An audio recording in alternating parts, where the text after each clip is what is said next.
అస్సలాముఅలైకుం hi hello welcome back to my channel Shaik Saidani. నా voice అయితే కొంచెం ఇగ్నోర్ చేయండి, ఇంకా సెట్ అవ్వలేదు. నా హెల్త్ అస్సలు బాగాలేదండి. డాక్టర్ దగ్గర చూపించుకున్నాను. ఇప్పుడైతే మెడిసిన్స్ యూజ్ చేస్తున్నాను. సో నేనైతే ఇటువంటి వర్క్ చేసుకోలేకపోతున్నాను. డాక్టర్ గారు కూడా రెస్ట్ తీసుకోమన్నారు. మా అమ్మ నాన్న అయితే నన్ను వాళ్ళ ఇంటికి ఇన్వైట్ చేసుకున్నారు. నోట్లో అన్నం ముద్ద కూడా మింగలేకపోతున్నాను. నేను అన్నం తినలేకపోతున్నాను అని మా అమ్మ నా కోసం అయితే ఈ మినప రొట్టెలైతే ప్రిపేర్ చేసి ఇచ్చారు.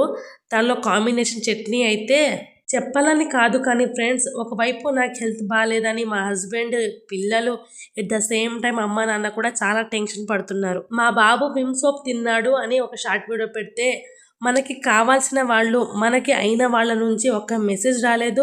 ఎట్ ద సేమ్ టైం ఒకళ్ళు కూడా అడగలేదు ఎలా ఉంది బాబుకి అని. పరాయి వాళ్ళు మాత్రం ఫోనులు చేసి నేను ఎక్కడైనా కనిపించిన రోడ్డు మీద ఆపి మరీ అడుగుతున్నారు, ఇప్పుడు బాబు కండిషన్ ఎలా ఉంది, పర్వాలేదా అని. మనం వీళ్ళందరూ మన వాళ్ళు అనుకునే వాళ్ళు ఎవ్వరూ మన వాళ్ళు కాదు. బాగోనప్పుడు వచ్చి పలకరించే బంధువులు ఎక్కడున్నారండి ఈ రోజుల్లో. మన చేతిలో డబ్బులుంటేనే ప్రపంచమంతా మన బంధువులే. ఏమంటారు? కామెంట్ చేయండి.